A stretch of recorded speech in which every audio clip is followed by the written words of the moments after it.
Hi everybody, Jeff Shore back with our one-on-one segment, and I'm really thrilled here to have a special guest with me today. I had the opportunity to meet Cheri when we both went to a phenomenal conference to see the great Brendon Burchard, who is an expert on experts.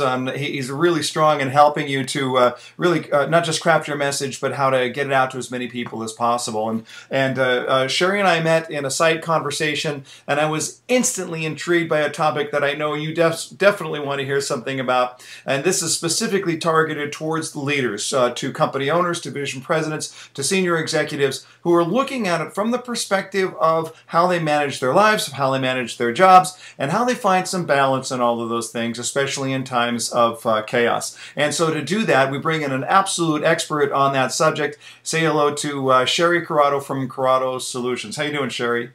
Great. How are you? I'm well. I'm well. And you're joining us from Colorado, yes? I'm actually in Austin right now, but yes, okay. I work in Colorado. Got it. So you're the road warrior. Well, that's good. It means you're busy, right? There you go. Yeah. If you would, please tell us a little bit about your interest in the subject and include in that some of the misconceptions that people have. Because for me, as a former executive in a home building company, it was real simple. You wanted to get more done, you just worked harder, even at the expense of your health, your family, everything else. It sounds like you're seeing that as counterproductive. Talk to us. Yeah, so I was very much like everyone else. I owned a company, I still own a company, and found myself with absolutely no time, no life, could not do even the basic chores at home. So I was really stressed. And what I found was it was because I was doing so many other people's jobs. Mm-hmm. Every time there was a missing body in a role, I would fill it. Or if somebody just wasn't doing what they needed to do, I would take over. Mm-hmm. And what I found was when you're running a company, especially when you have the right people in the right places, then you don't have to do everybody else's job. Mm-hmm. And that was the biggest thing I learned, was how to identify the right people to build around me to work with. Mm-hmm. And I found that to be most effective. The other thing is just more hours does not mean more productivity. Right. It just means more hours a lot of the time. Mm-hmm. So what I found also was how to manage my focus, manage my schedule, mm-hmm. and manage my task. Right. And what I found was through discipline, actually you gain more freedom. Right. The more disciplined you are with those things. But it does sound a little bit, there's a cultural issue here, right, Cheri, in the sense that there's a certain, bravado by which we talk about how many hours we work. We wear it as a badge of honor. It must be difficult, though, for people who make a decision. I remember the first time I read The Power of Full Engagement, it just kind of blew my mind with the ideas like, I've got this all wrong here. And part of the issue was I was working in a big corporate office where you had to kind of slink out at 6:30 with people looking at you like, where are you going? So we're kind of going against the grain on this topic, are we not? Yeah, it seems counterproductive, actually. Counterintuitive, I mean, to work less hours to get more done. Mm-hmm. But the truth is, when you get really focused and you're working on the right things, it's just like Covey talks about the 4 quadrants. Yeah. So we spend most of our time doing what's urgent and important and urgent and not important. Mm-hmm. And we don't get to those things that may not seem urgent, but they are really important. Right. And that's really where I think we lose most of our time, mm-hmm. is because we end up with a lot of fires to put out. Yeah. We lose things. We spend a lot of time redoing things because we didn't do them right the first time because of the urgency. Mm-hmm. And I think that's what causes a lot of the time problems. Right.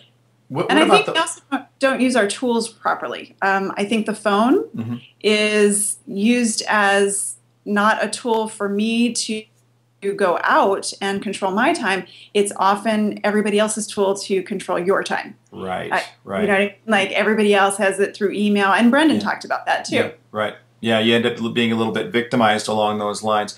But what about the whole adage that says, hey, if you want to do something right, you have to do it yourself? And, we buy into that. We tend to get maybe even a little arrogant at times to say, well, if I really want to do this done the way I want it done, I guess I have to do it. I'm going to guess that you're not going to buy into that philosophy. No, actually, I found that when I can find somebody who's better at a job than I am, then I get to get out of that job. And that was really ultimately what I did. But one thing that I learned that was really interesting was that it's not, somebody said this to me when I was looking to replace myself in one of my roles, and they said it's not just finding somebody more competent, it's finding somebody more passionate about that job. Mm-hmm. And that made all the difference in the world. Yeah, yeah. Because I think that people like me, and maybe it just falls under the category of arrogance, where I look and I say, I want it done right, therefore I'm going to do it myself. Not only am I not the best person to do it, I'm also not the most passionate person to do it, which I assume at that point just harms the quality or the caliber of work that I'm going to do in the first place. True, true. And I did a lot of operations in my other company, mm-hmm. and I never believed I would have heard this, but I interviewed somebody and she said, I love what I do. Mm-hmm. I just want to do it for a different company. And she was amazing for many. She was with us for several years and did a great job. Yeah.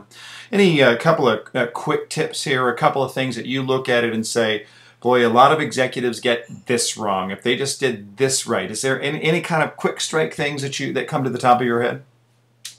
Well, I think it goes back to what I've probably already said, is just getting the right people. Yeah. And the kind of the explanation I use, the metaphor I use, is that if you go watch a symphony, I sat down and watched the Boulder Symphony and was watching the conductor wondering, why is he in this role? Mm-hmm. What is his gift and why is he not in one of the chairs? Mm-hmm. And the more I thought about it, I thought, you know, if the violinist didn't show up today, mm-hmm. he couldn't just go play violin and be the conductor. Right. Or it would be a mess. And he mm-hmm. couldn't also pull the trumpet player and have them play bass. Mm-hmm. It doesn't work, and yet we do that in our companies every day. Right. And I think it's a trap we all run into of we just fill bodies. Mm-hmm. And we're not really looking for the best person for the job, and the CEO themselves mm-hmm. don't stay in the CEO role. They don't stay in that conductor role mm-hmm. that where they're really leading everybody. Instead, they're trying to do all the work. And if you thought about that as a symphony, you can imagine what that would sound like if conductors ran their symphony like many CEOs run their companies. Mm-hmm. Do you find that a lot of CEOs, a lot of higher level executives, just sort of get hooked on the adrenaline rush, and it's the rush of busyness that makes all the difference? And in some cases, they might even want to fight you on the way they change because they just don't get that high anywhere else. It's true, and I think that part of it is because they're throwing everything into their work. And one of the things I say sometimes is I'm out to cure workaholism mm-hmm. because we're attracted to that. But if they took that same energy and put it into another passion that they also have, mm-hmm. whether it's a sport or whether it's a charitable cause or whatever, they could get that fulfilled. It's just that we don't think we have time. Right. Because we manage, so we think we have to throw everything into this one basket. Mm-hmm. Where I think we could probably get fulfilled in many other ways if we looked at other passions and carved out time for that. Right, right. Last question here. What do you find are the greatest benefits of your job? When you know you're doing your job right, how do you see that happen? I see that when people just feel like they can breathe and they communicate that, when they're getting to spend more time with their family. Sometimes they might have relationship problems that are now getting fixed because we're talking about their personal goals as well as their business. Mm-hmm. Are they having a date night? Are they scheduling specific time each week with their kids? Mm-hmm. Are they taking care of their health? So those are all things that we forget to schedule in, and I think they should be scheduled first before we schedule in everything else. You know, if you take a vacation the day before, right, you cram so much into it, mm-hmm. and if we could just schedule vacation time, even if it's just a date for the evening, and we would just fill those hours with our work, mm-hmm. and we would get it done at that time allotted. Right, right. All right. Well, ladies and gentlemen, you can see why I enjoy talking to Cheri Corrado. A fascinating, fascinating discussion. If you're one of our high-ranking executives in the industry, you might consider giving Cheri a call. I put her website up there on the screen, corradosolutions.com, and give her a call just to talk through. And are you a good candidate to be working with Cheri? But I think for everybody on who's listening right now, we can recognize that we will find our greatest level of productivity when we're refreshing our brain and our spirit and our mind, and making sure that we're fully engaged, not just working because work keeps us busy. Cheri, I can't thank you enough. Thank you so much for your very, very valuable time. Good luck to you. Thanks so much, Jeff. You too.